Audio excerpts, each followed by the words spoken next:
Hey, everybody. Welcome. Thanks for joining us today. My name is Mike Gibb. I run accountsrecovery.net, and I'm excited to bring you today's webinar on how to build an operation tailored to collect under the CFPB's rule. With all of the changes that companies in the ARM industry are going to have to make to comply with the CFPB's debt collection rule, how are they going to do it? Today in this webinar, which is being sponsored by TCN, we have a panel of senior executives from across the ARM industry who are here to share their insights into how they plan on complying with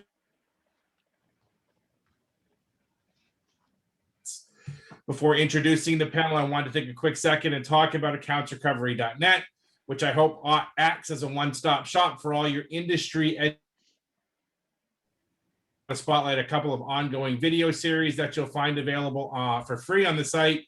Training Bites is a series featuring insights from Mary Shores, one of the industry's leading communication experts.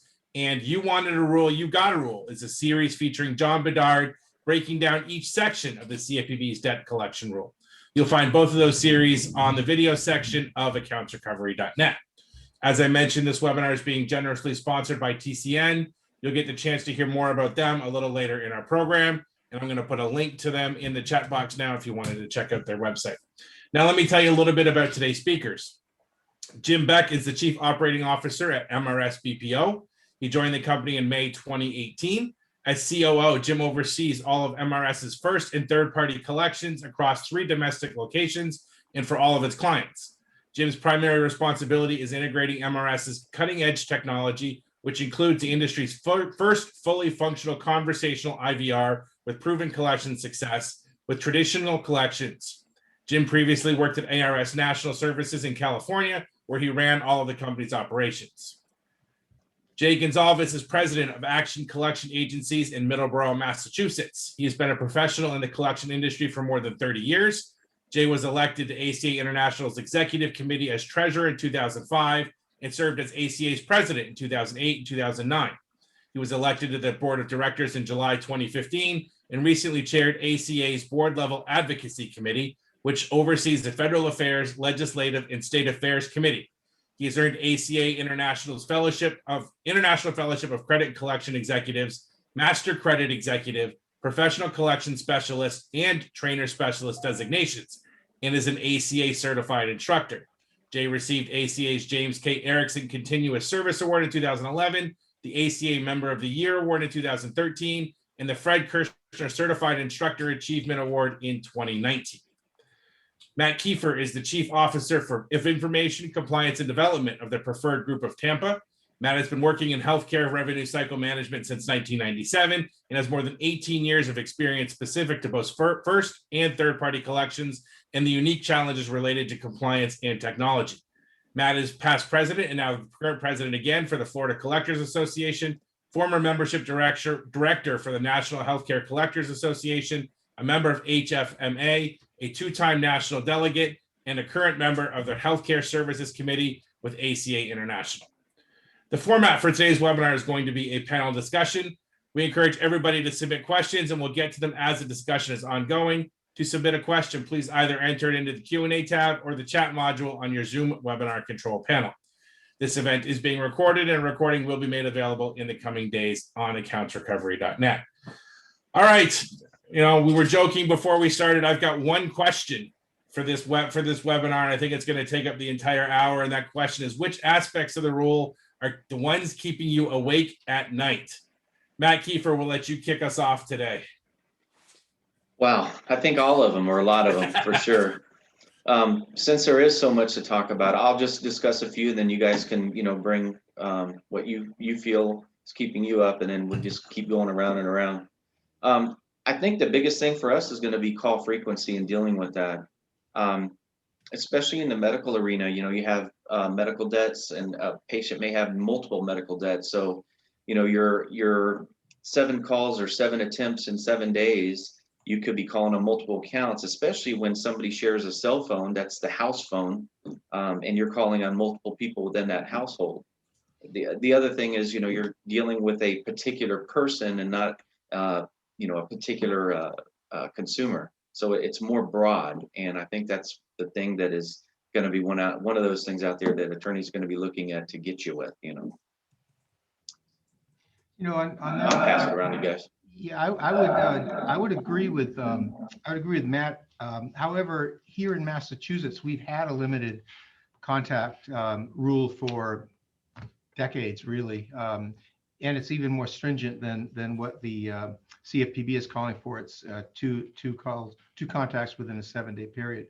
So what we've had to do is that we've had to, program the dialers and make sure that so we limit, for example, we wouldn't call, we call once every 4 days so that we make sure that we don't, truncate that period.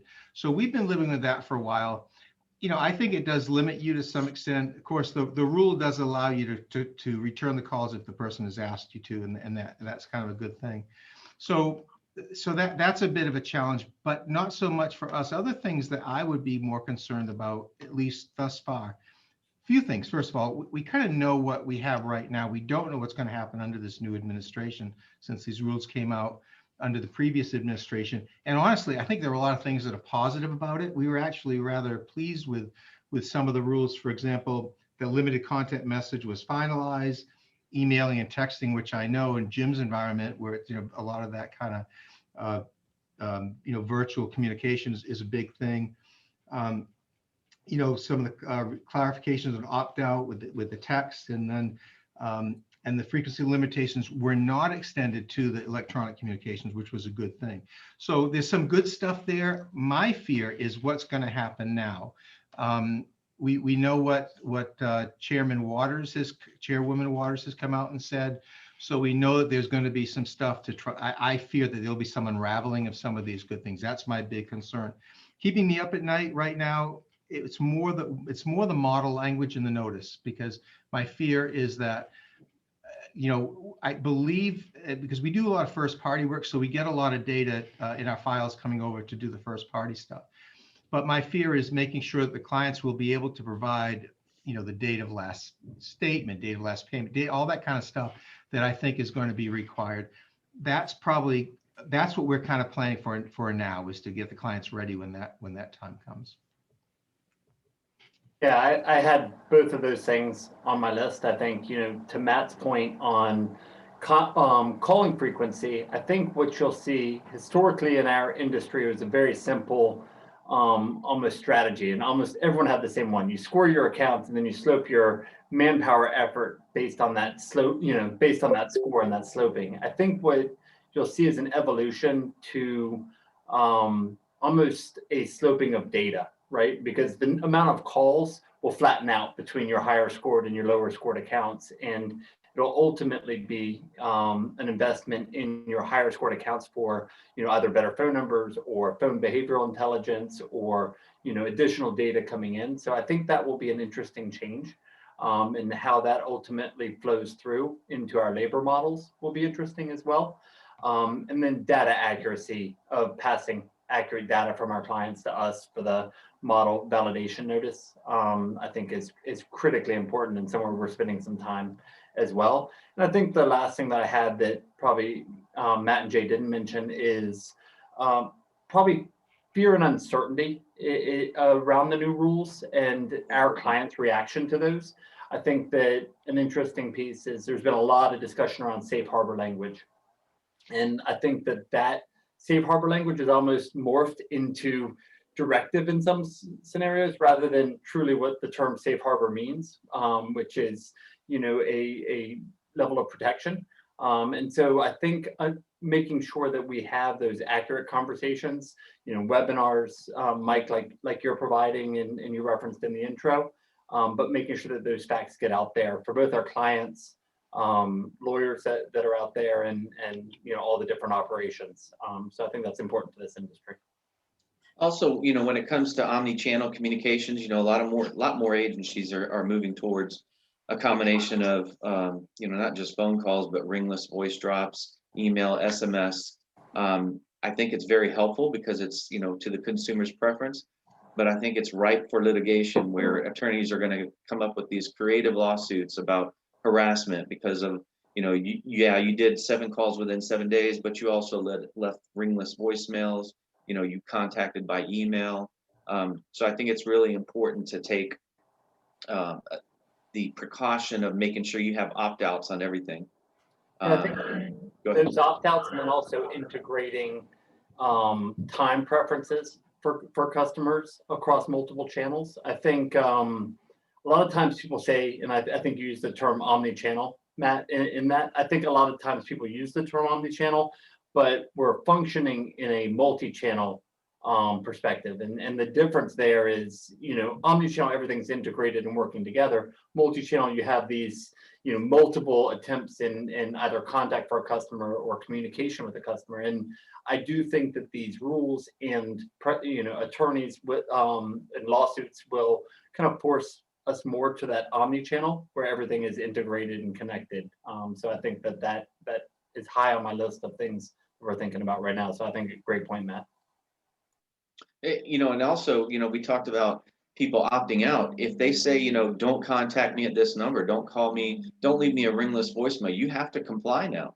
So, one of the things we're doing is we're going to start training in that aspect on every call. So it's recorded, I think it will help for bona fide error defense, but I'm more concerned with, even though this rule is not going to go into effect until the end of November, I'm worried about, the CFPBs, they're already ramping up. I mean, they're gearing for a heavier division to go out of enforcement and going after people, hiring attorneys and everything. So I want to make sure I'm on the right side now. And, we're practicing good, safe protocols, and we can prove it just in case, like Jay said, things can change. Who knows? I mean, the rule could get delayed. It could get changed. They could add to it, clarify. So, I don't want to leap before I look, but we're going to kind of tread water here a little bit and implement some things that we can do that are practical, that aren't going to hurt us sooner rather than later. Jim, I had a question. We talked about the the channel. Do you think it would be appropriate to have systems that, let's just say, for example, consumers have a preference on what mode of communication they would want, like someone would want email but not text, or vice versa.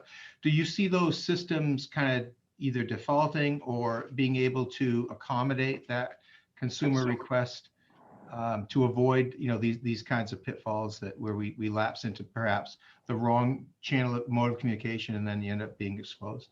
Yeah, I think both from a channel preference perspective, yes, Jay, and then also, making sure that if a person says don't contact me between 12 and 2, that is ultimately tied across all channels as well. So I do think tying back the customer desires across all of your channels is going to become more and more important in my reading of the tea leaves, even though some of that's outlined in the rules and some's not, but I think it'll become more important just in general. Right. And I know our collection software has it now where you can, email them, you can SMS, you can send a letter, and you can mark the preferred method of communication or do not contact or make a number inactive, for instance. Right. Yeah, the other concern that we have, and it might be specific to my agency, but I suspect that a lot of agencies, my company, I bought my company, it was started in 1967. I never rebranded it, never changed the name. So the name has collections in it, has Action Collection Agency on the for the bad debt company. Problem with that for us will be with the new rule where you can't disclose that you're a collection agency in your correspondence. It's going to require some of us that would have to create DBAs in order to comply with that. Problem in my case is that we have a corporate name. My agency is already a DBA, so I'm going to have to do some gymnastics here, and that's actually concerns me a little bit because I think there are agencies that may actually have to rebrand themselves or do different things to not be exposed by virtue of having their name out there as a collection agency. I just How do put it y'all in the feel chat about box. using- That's my webinar on Thursday, how to come up with a new DBA name. So if you haven't signed up for that one yet, there's a link in the chat box to do that. Sorry, Matt, go ahead. I was just going to say, how do y'all feel about, like, for instance, our company's preferred collection and management service, but we use preferred CMS. How do you feel about acronyms? I just think it's a way for attorneys to exploit and get creative again. So, we're looking at that as well. And I know there's a lot of agencies out there that use some form of acronym in their name. Well, we've always used our abbreviations, ACA. People thought I was really totally into the whole ACA thing because I actually used it in my email, but it wasn't so much my industry allegiance more than just abbreviating our names so that we weren't sued. So we answer the phone saying that. And then if someone says, well, what is ACA? Then we tell them. So, we can do that. But I think that I think we're going to see those lawsuits because it could be considered, sort of a false and misleading thing where you're not to the least sophisticated consumer won't understand who you are. So we're a little fearful of that too, because that's been kind of a safeguard for us, I guess, throughout the years. But now it might be could be a potential exposure. Yeah.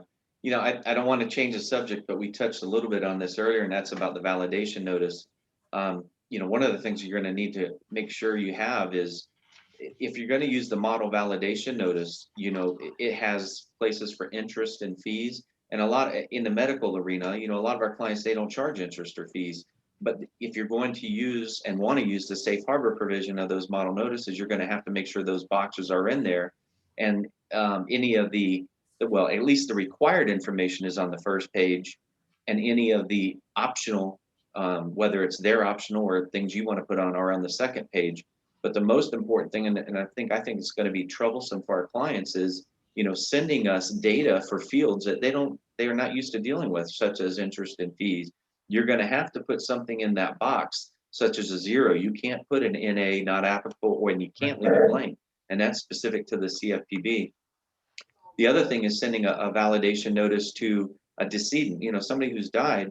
If you communicated with them before, it looks like the CFPB has an expectation of us now to do, a deceased scrub before you ever send a notice. And if there is somebody in charge of that person's affairs, you have to send that specifically to them. You can't send it to the estate of Jane Doe. So, that's something I didn't think about before, because we always found out after the fact that somebody has died, especially in the medical world where they receive services in the hospital, but they died months after getting out. We don't know that until the account goes to bad debt. Right. How are y'all going to handle that? Yeah, we've had some projects where we've done, because like Matt, we do mostly all healthcare. So we have a project right now that we're doing for a client that they're all deceased. Now we scrub for deceased and bankruptcies anyway, but in this particular project, the client wants to demonstrate for their cost reporting to Medicare that they've made an effort to collect these, and just to understand whether there's an estate, whether they're not going to pay. So that's easy. We know what we've got. But as Matt said, the challenge is that's usually information you find downstream. You don't find that up front. So I don't know. I'm hoping that there are safe harbors for that, because there's virtually no way for us to know that. I mean, we know that, and this is probably across industries, but even in healthcare, the information we get from clients is always somewhat, lacking, and even in terms of validating, getting information back within the prescribed time frame to validate it to debt or to provide itemization. Oftentimes you don't get anything back. So we're really at the mercy, even in a good industry like healthcare, where the information is generally kind of rich. There are still some challenges with getting on a timely basis to comply with this. Yeah, and go ahead. No, go ahead. On the financial services side, we had the roadmap of New York, and most of our clients aren't as regionalized in the financial services. So, we had to go down a path of passing a lot of this information for validation through New York. And so, that has led a little bit of a roadmap for the new validation for us. And then deceased, we obviously have a little bit different handling than we would in healthcare, or than you would in healthcare. So, I don't have too much to add on that piece. Yeah, and just to clarify, I'd say I know about the deceased scrub, but I guess it's knowing who's taking care of that patient's affair once they're deceased, because to my knowledge, that information isn't in the scrub that comes back. And how are you going to call unless you use some kind of vendor or wait for something? I just see those accounts as being problematic, and a really good setup for an attorney that wants to come after you for a technical violation. Yeah, the whole thing about populating the fields with zeros and not NAs is challenging too, because I can just see that hopefully there's no plaintiff counsel auditing this seminar, but I can just see it's just going to be ripe for that kind of stuff. Whoops, you didn't put a 0 here. You didn't complete, or you didn't populate this field or something. So I know a lot of it's well intended for both consumer as well as for our side in a lot of respects, but I would like to see some further clarification on that, or maybe even some safe harbor language in there. I think, Jay, one of the things, though, when you do, a risk analysis on, the risk of having a 0 in that field or not going to that validation notice, I think, at least in my personal risk assessment, I think that going to the model validation notice is going to be probably a least risky path. And that's just my personal. Oh, yeah. opinion. So. Yeah, no, I agree. Just, as we cause insomnia for everybody who's listening today, I just want to break into the discussion for a minute and just say a few words about TCN, the sponsor of today's webinar. TCN provides cost-effective call center solutions for traditional contact centers, collection agencies, and thousands of businesses worldwide. TCN has continually stayed current with TCPA and CFPB changes by introducing enhancements to its core platform, one of which is TCN's natural language compliance, which uses smart algorithms to build compliance rules naturally. Simply type your rule into the TCN Compliance Manager, and the natural language compliance engine will build an easy to understand compliance rule. One example of a rule could be deny outbound calls before 8 a.m. and after 9 p.m. You could even type in a rule that would limit 7 calls in 7 days. There's no limit to the number of rules TCN's processing engine can compute. TCN software is a platform suite that provides built-in data management services that eliminate data entry errors, business intelligence with reporting dashboards, call recording with storage, smart IVR with payment capabilities, speech analysis and transcription, and much more. Regardless of size, location, or application, TCN can provide robust solutions for your call center and collection agency. Give TCN a call or visit them at www.tcn.com for more information. Thanks again to TCN for sponsoring today's webinar. Matt, you mentioned way back when about 7 and 7 and the problems you think that's going to cause. There's nothing that says you can't, collection agencies can't start testing that now. Is that something you're looking at doing with either this part of the rule or other parts of the rule, just to sort of see what impact it's going to have on collections? Or are you going to wait until November 30th and see if everything goes into effect as scheduled before making any changes? Yeah, I think, a lot of these major changes, we're going to wait, not to the last minute, obviously, but specifically the phone calls. I think Jay mentioned this, we don't call any more often than every 3 days either, just because of, Florida's a very litigious state and anything can be construed as harassment, right? So you get sued, you got to pay for the defense of that. So we're going to hold off on that. Yeah, I'd say we're taking the, just to kind of add on, we're taking the approach to invest now in future proofing, for our business. And the way we're going to do that is, we've engaged different analytics and data vendors. And so, phone behavioral intelligence, I think it's going to be more important. So we're going through a full implementation of that right now, which I think will lower the amount of outbound contacts that we will have to make and want to make ahead of November timeframe, Mike. Mike, as I mentioned, and Matt just alluded to, we've been operating in a limited contact environment forever, really. So it doesn't really affect us that much. But I do think there are practical applications to these things and consequences too. So for example, I've been in benchmark, and others on the call have probably been in benchmarking groups. And I've been in benchmarking groups with other companies around the country, companies that do things differently than we do in Massachusetts because they can. So for example, in the healthcare space here, a lot of our clients they don't like to sue, they don't like to credit report, they don't like to do a lot of things that could be considered to be, sort of extraordinary in some cases.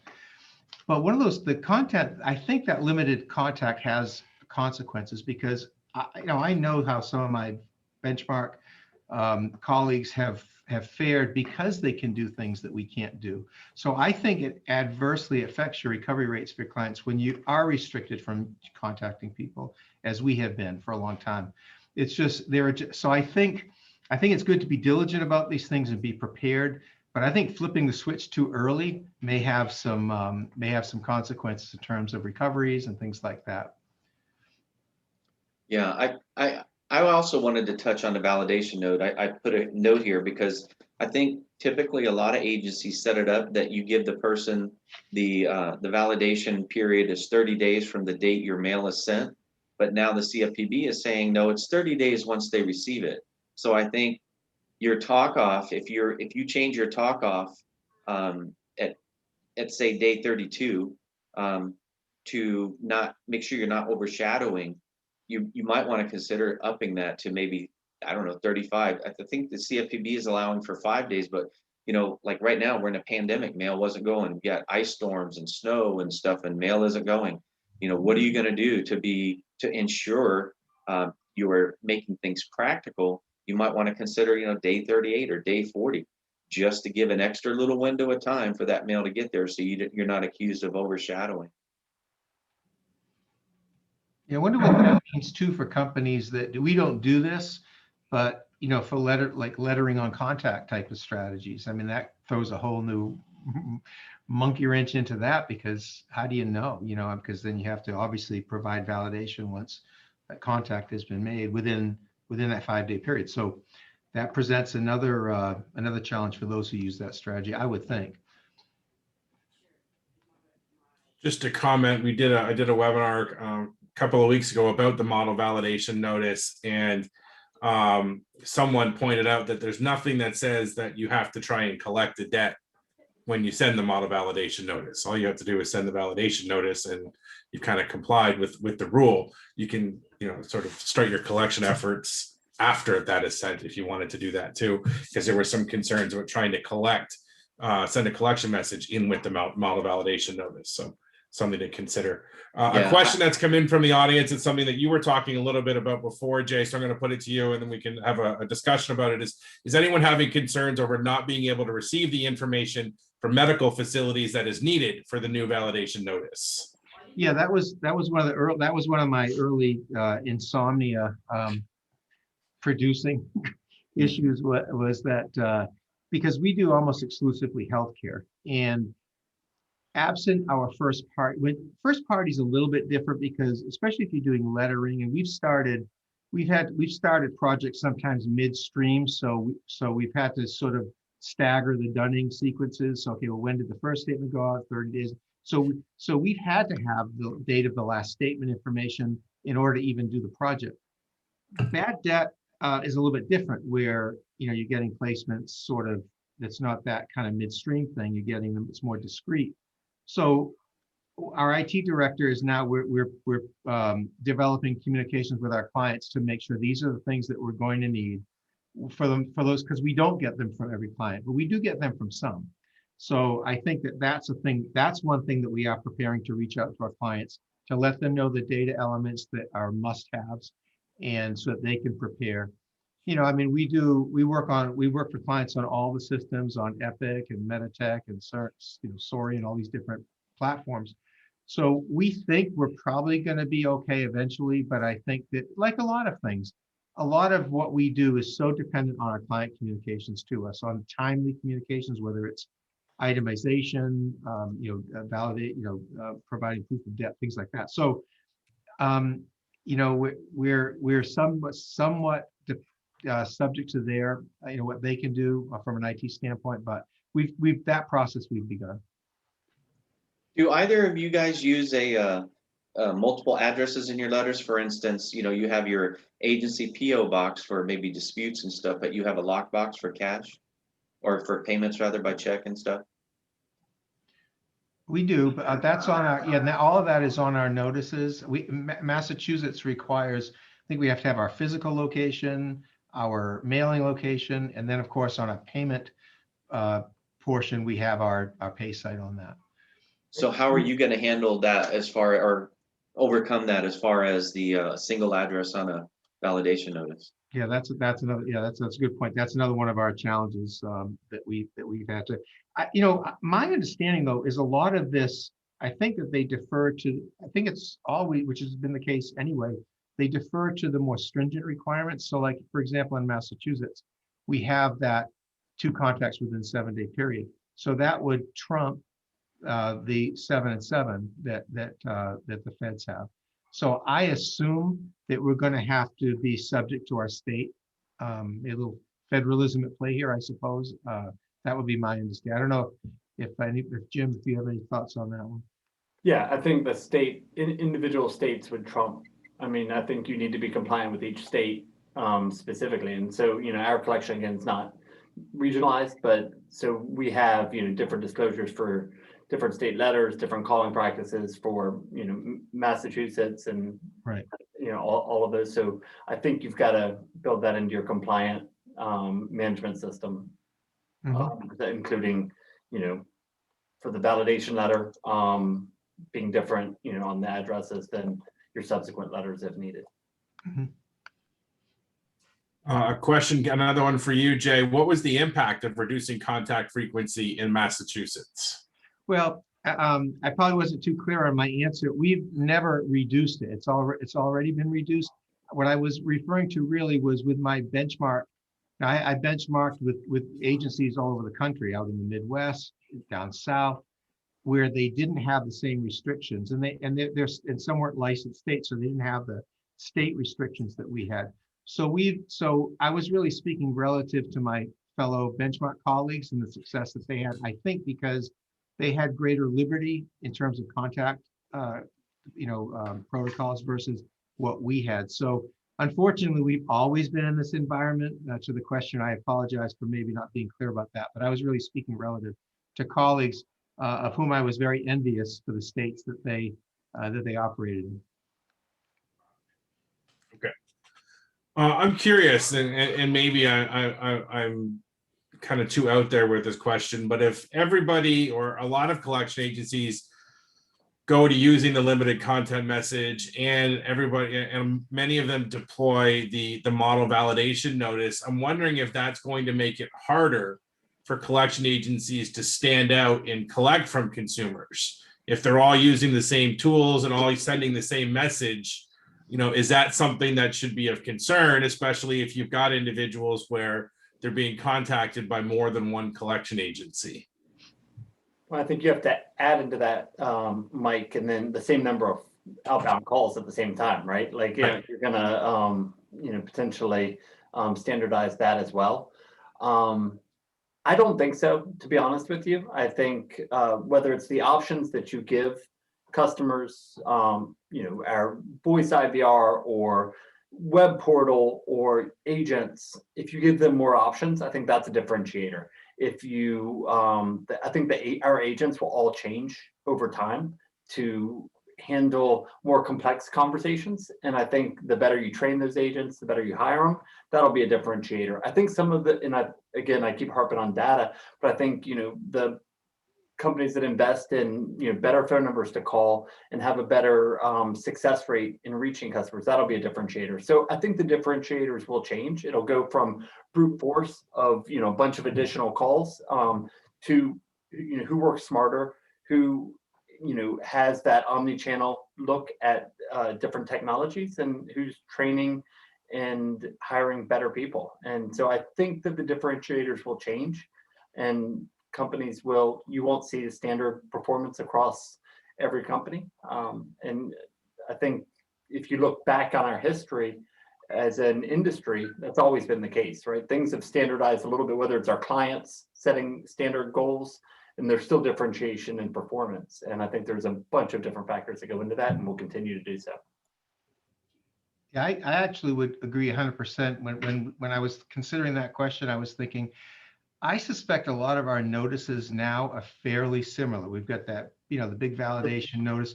I bet you from agency to agency, there's not a lot of disparity, maybe a little creativity here and there, and maybe some cosmetics or something. But I think for the most part, those are the same. I agree completely with what Jim said. I think to the extent that you can leverage technology I mean, there's a lot of cool stuff out there that we're looking at a lot of things right now to try to leverage those technologies.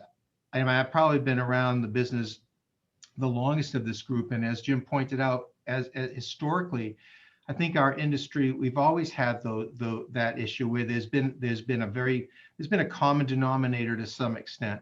But what sets agencies apart, I believe, is the kind of stuff that Jim mentioned, where you're using these different technologies nowadays that didn't exist before, but also how you're doing, how you're doing your business. Are you doing it the right way?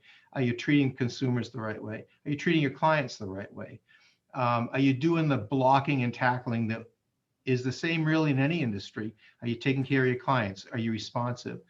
It's a very relationship-based industry anyway. Now, I know you've got these big RFPs that go out and everybody's in there and they're just sort of checking boxes on a Excel form or something.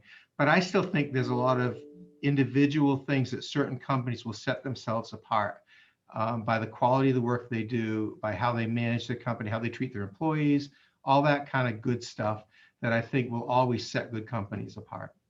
Yeah, I think you guys hit it right on the nail on the head. And, I know it's after lunch, but I would equate it to fast food. You're hungry, you're going to lunch, you got McDonald's, Burger King, and Chick-fil-A. You know from experience that you're going to be in and out of that Chick-fil-A quicker than you're ever going to be in and out of McDonald's or Burger King, not to mention the fact that it's usually cleaner. And Jay, you hit it on the nail on the head. It's about customer service. And collections needs to be a customer service oriented organization and not, the kneecappers are us that you hear and read about on TV news and stuff like that. So yeah, it's all about service and delivery and solving problems. Right.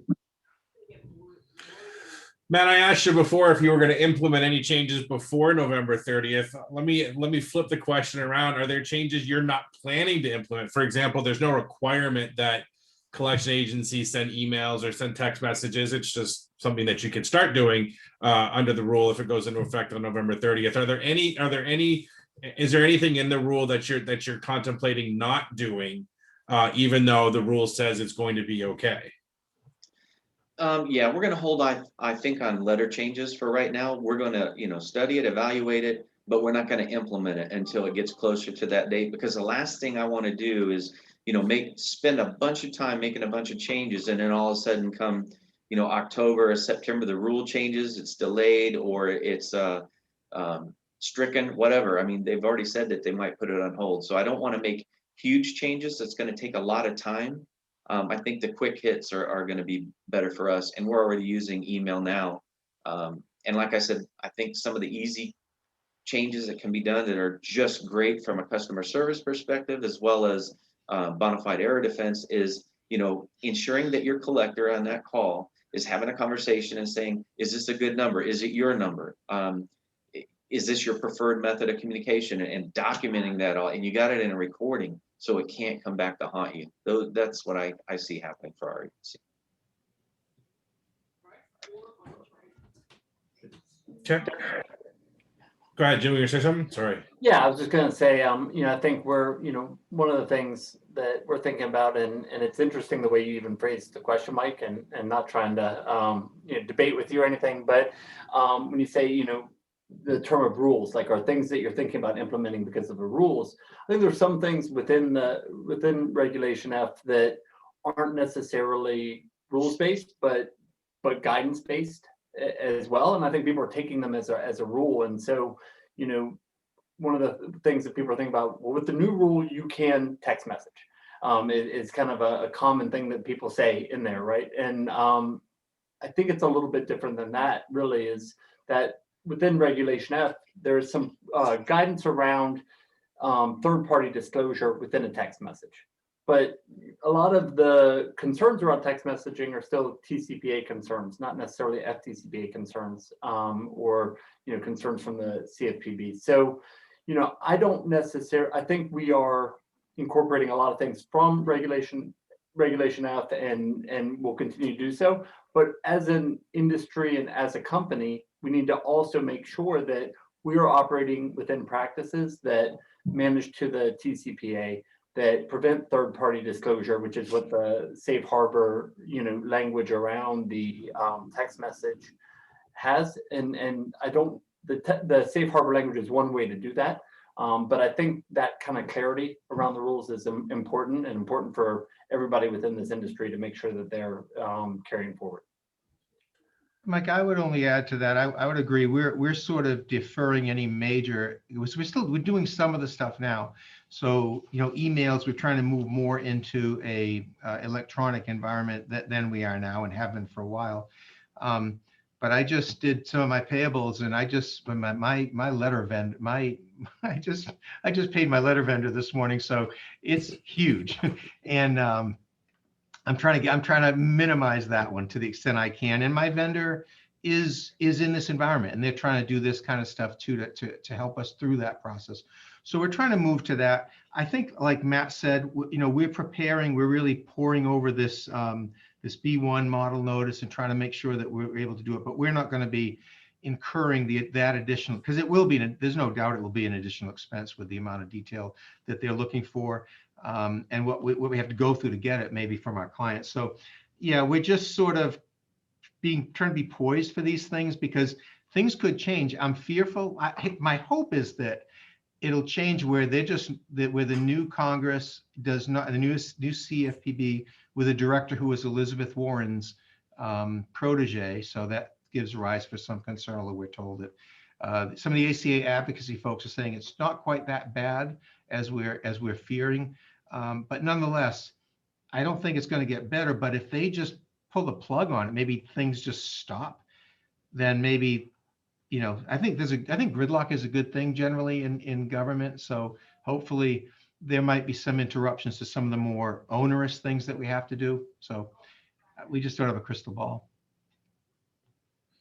I guess we'll get our first chance to hear from the new director next week. He goes before the Senate Banking Committee for his confirmation hearing, so we'll get a chance to hear what he has to say or what he has in store for the CFPB then.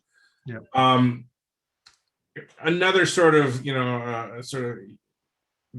discussion launching question, and that is, do you think that collecting debt from consumers is going to get easier or harder under the rules? Or maybe, Jim, to what you were talking about before, is it just going to sort of change and it's not going to be easier or harder? Yeah, I think I definitely think it will change, and I don't know.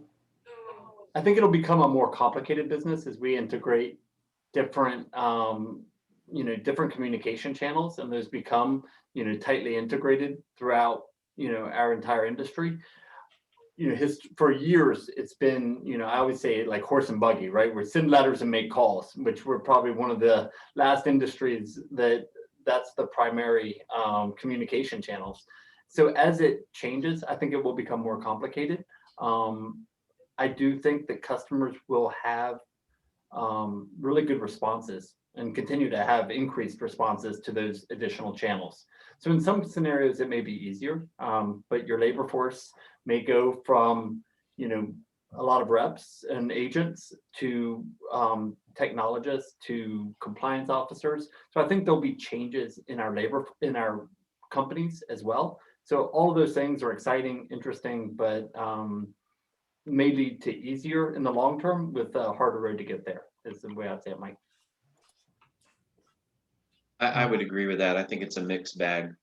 I think you're going to have more avenues to have a contact, but on the hindsight of that, I'm worried about using the multi-channels of methods to communicate and just opening it up to attorneys to come after you because you sent 2 emails this week, you made 5 phone calls, and you SMS'd them or whatever.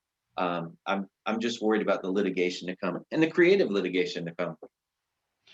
I would say that as we know, and the industry experts tell us, I mean, it's a big industry. I mean, it's billions of dollars in inventory out there, lots of stuff, a lot of different companies. I think we all agree that to the extent you can leverage the technology to do things smarter, faster, more interesting to a changing demographic, obviously much more digitally focused on these things and oriented. But I've been in the business for over 30 years, and I don't think it's ever going to get easy to collect. I think what's happened over society, just as just societally. I think that there is a less sense of obligation on the part of consumers to meet their obligations to creditors. I think there are people trying to find ways to not do that. I think they're given ways not to do that. I think we're going to see that more legislatively. We're loan forgiveness and things like that. So I think, I don't get too philosophical here, but I think that personal responsibility isn't what it used to be. And I think that that's our challenge, is trying to legitimize debt in the eyes of consumers to see that they do have an obligation, legitimate obligation. We're struggling right now. I was on a call and I read something this morning about the whole, this is a bit different, but it's related, where T-Mobile, where they're at from a texting standpoint, we're now faced with some real hurdles that are being created by the carriers, that they're restricting the delivery of messages from the debt collection industry. That's huge. I mean, that's a big problem. And I think that it's sort of part and parcel to this attitude towards meeting your obligations, to paying your just debts, to all that kind of stuff that we've always used to leverage and legitimize what we do. I think we're just seeing people just not being as diligent about those things, and it's just that's the hurdle we have. That we have all the technology, but we still have to motivate that consumer. Even if you're using a chatbot, you still have to get them to see they have a legitimate debt. How are we going to get that paid? What's the best way to resolve that for them in an environment where there's not a lot of urgency to do that? So I think that will always be our challenge.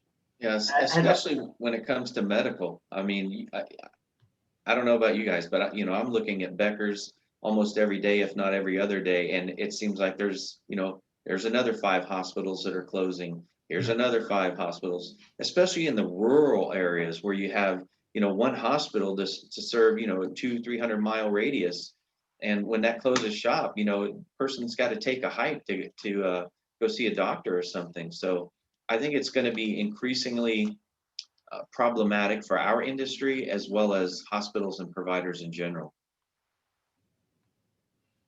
A question that came back in, sort of circling back to the client component of this. If clients cannot comply with the necessary changes, like being able to provide a complete breakdown of the charges and providing previous consent to emails and cell numbers, how will you handle that? Will you suspend placements from those clients until they comply?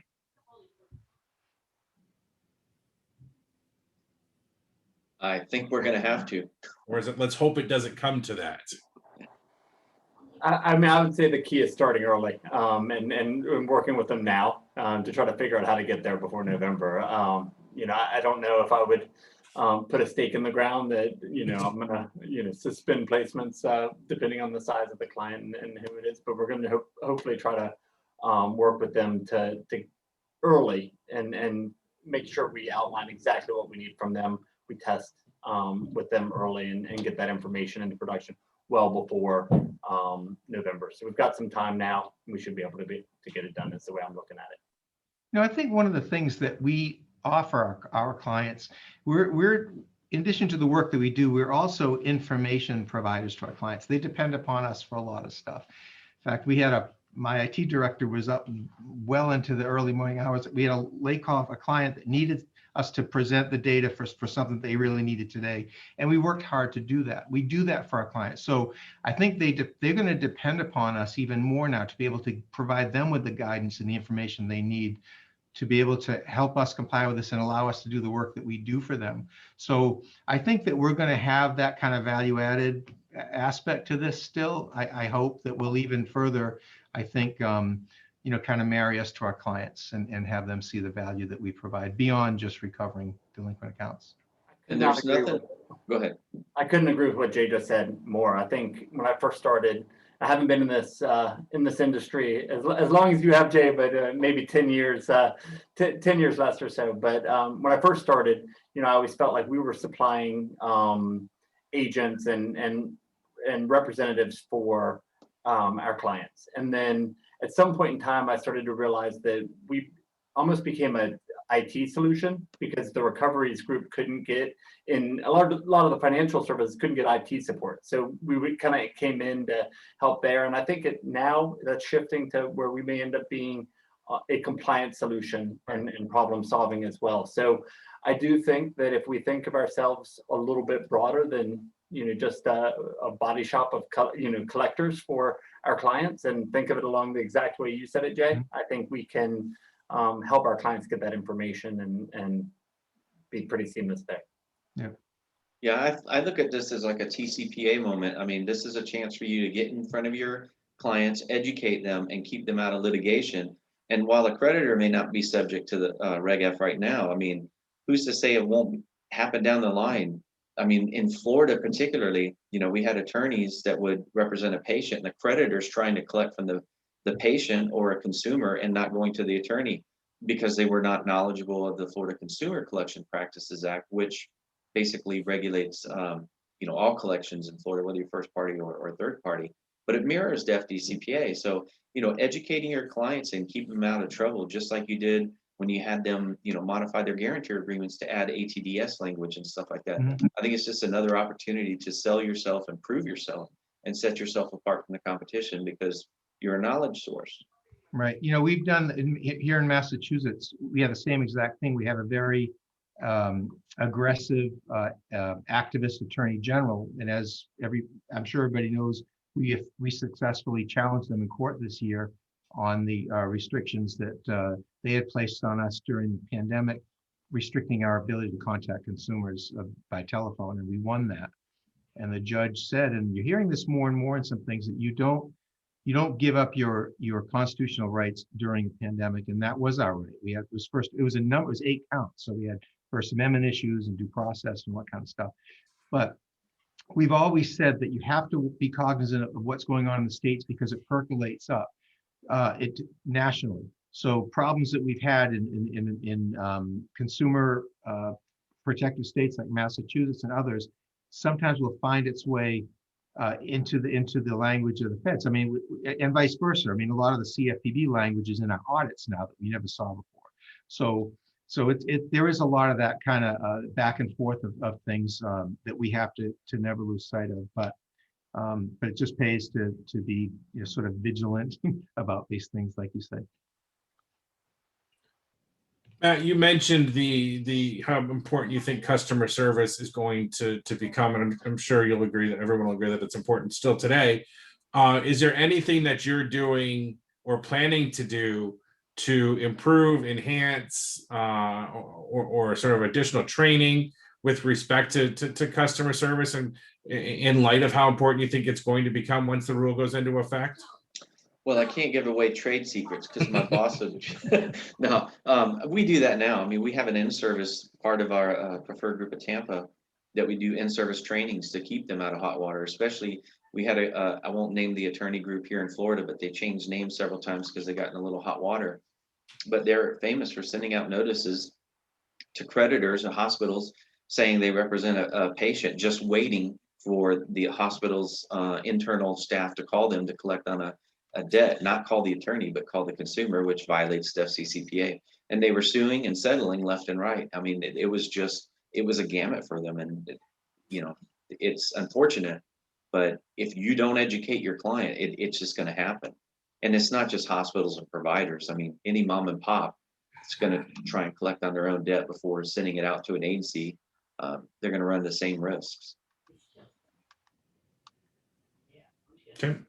Anyone else making, Jay or Jim, any plans sort of on the customer service side? We were talking, Jim, you were talking a little bit before about maybe sort of the shifting nature of a workforce. Is there plans to maybe hire more collectors to provide more service or anything like that?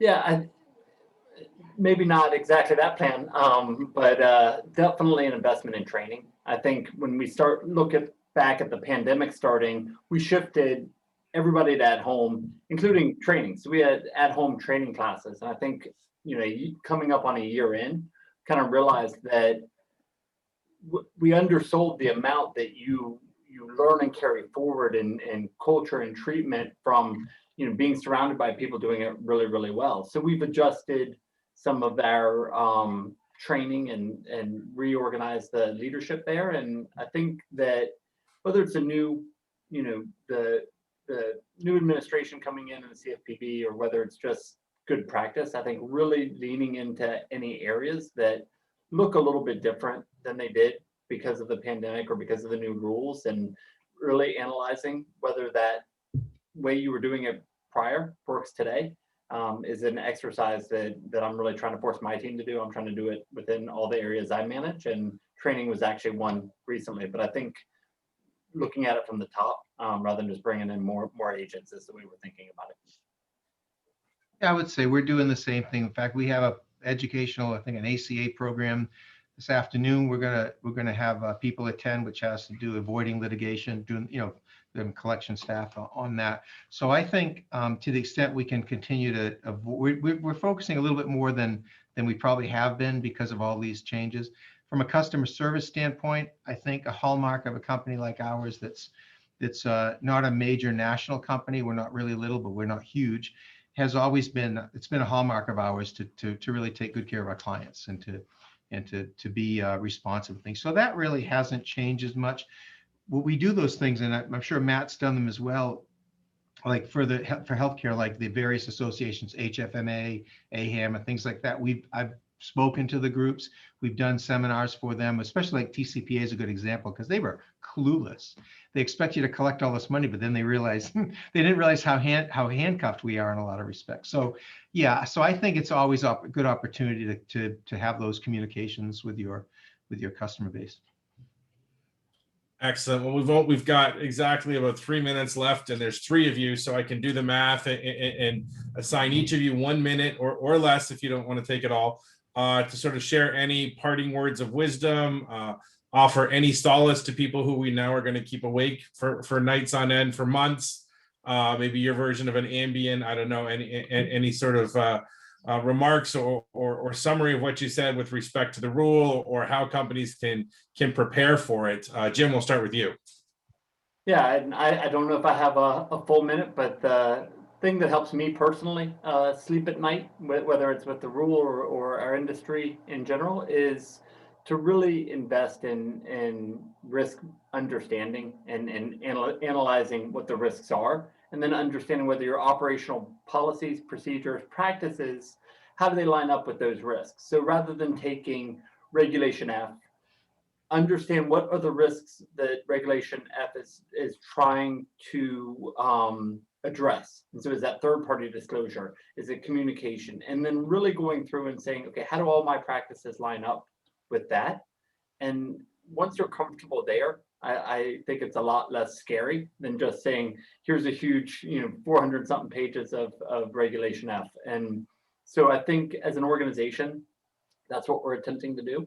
And then making sure that we get accurate knowledge in there, and we're having conversations with that accurate knowledge with our clients. And that's, our game plan. And I feel pretty confident about it. And then I think, the last thing I'd say is we talked a lot about, I really think this is a fork in the road for our industry. And I think that the path that I think is the industry will take is going to be one where communication looks very, very different in 3, 5, X number of years than it does today. I think we're going to go away from the horse and buggy sales and into a integrated view. I think that, Matt, you brought up a couple of times risks around attorneys. I think we'll have to face those headwinds, whether it's regulators, attorneys, whomever it may be.